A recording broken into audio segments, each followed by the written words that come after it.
Hi అండి, welcome back my channel. నేను మీ స్వాతి. ఇవాళ మన రెసిపీ వచ్చేసి కోడిగుడ్డు వెల్లుల్లి కారం అండి. మటన్ చికెన్ని కూడా మరిపించేలా ఉంటుందండి. టేస్ట్ అయితే అంత బాగుంటుంది. తప్పకుండా మీరు ట్రై చేయండి.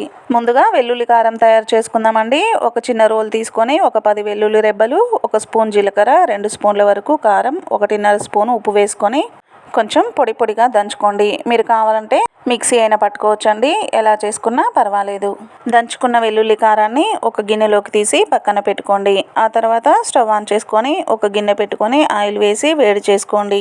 ఆయిల్ వేడైన తర్వాత సన్నగా కట్ చేసుకున్న పచ్చిమిర్చి, కొంచెం జీలకర్ర, 2 కరివేపాకు రెబ్బలు వేసుకొని ఫ్రై చేసుకోండి. అవి కొంచెం ఫ్రై అయిన తర్వాత సన్నగా కట్ చేసుకున్న ఉల్లిపాయ ముక్కలు కూడా వేసుకొని మంచి కలర్ వచ్చేలాగా ఫ్రై చేసుకోండి. ఆ తర్వాత 1 స్పూన్ పసుపు, చిటికెడంత అల్లం వెల్లుల్లి పేస్ట్ కూడా వేసుకొని పచ్చివాసన పోయేంత వరకు ఫ్రై చేసుకోండి. ఇప్పుడు కోడిగుడ్లు వేసుకోవాలండి. మీరు ఎన్ని ఎగ్స్ వేసుకుంటే అన్ని వేసుకోవచ్చు. నేనైతే 4 కోడిగుడ్లు వేసానండి. ఒక్కొక్కటిగా పగలగొట్టుకొని కొంచెం కొంచెంగా గ్యాప్ ఉండేటట్టు విడివిడిగా అన్నీ వేసుకోండి. వీడియోలో చూపించిన విధంగా కోడిగుడ్లన్నీ వేసుకున్న తర్వాత మూత పెట్టుకొని సిమ్లో 5 నిమిషాల వరకు కుక్ చేసుకోండి.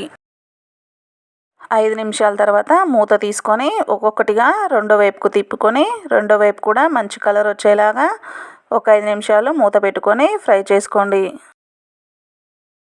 తర్వాత మూత తీసుకొని మీరు కావాలంటే అలాగే ఉంచుకోవచ్చు, లేదంటే చిన్న చిన్న ముక్కలుగా కట్ చేసుకోవచ్చండి.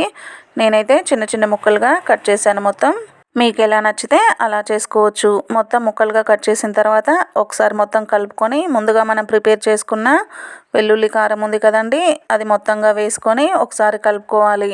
మనం దంచుకున్న వెల్లుల్లి కారం ఒకటి వేసుకుంటే సరిపోతుందండి. అందులోనే ఉప్పు, కారం, వెల్లుల్లి, జీలకర్ర అన్నీ వేసాం కదా. మీరు కావాలంటే చివరిలో కొంచెం గరం మసాలా, కొత్తిమీర కూడా వేసుకోవచ్చు. వేయకపోయినా టేస్ట్ బాగుంటుందండి. కారం వేసిన తర్వాత ఒక 2 నిమిషాలు ఫ్రై చేసుకొని స్టవ్ ఆఫ్ చేసుకుంటే ఎంతో టేస్టీగా ఉండే కోడిగుడ్డు వెల్లుల్లి కారం రెడీ అయినట్టే. వీడియో నచ్చిందా అయితే లైక్ చేయండి, మీ ఫ్రెండ్స్కి, రిలేటివ్స్కి షేర్ చేయండి. మీరు తప్పకుండా ట్రై చేసి ఎలా వచ్చిందో నాకు కామెంట్ బాక్స్లో కామెంట్ చేయండి. నా ఛానల్ కనుక ఫస్ట్ టైం చూస్తున్నట్లయితే తప్పకుండా సబ్స్క్రైబ్ చేసుకొని మీకు ఇంకెలాంటి రెసిపీస్ కావాలో కూడా కామెంట్ చేయండి. నన్ను ఎంతగానో ఆదరిస్తున్న మీ అందరికీ పేరు పేరున ధన్యవాదాలండి. థ్యాంక్స్ ఫర్ వాచింగ్ అండి.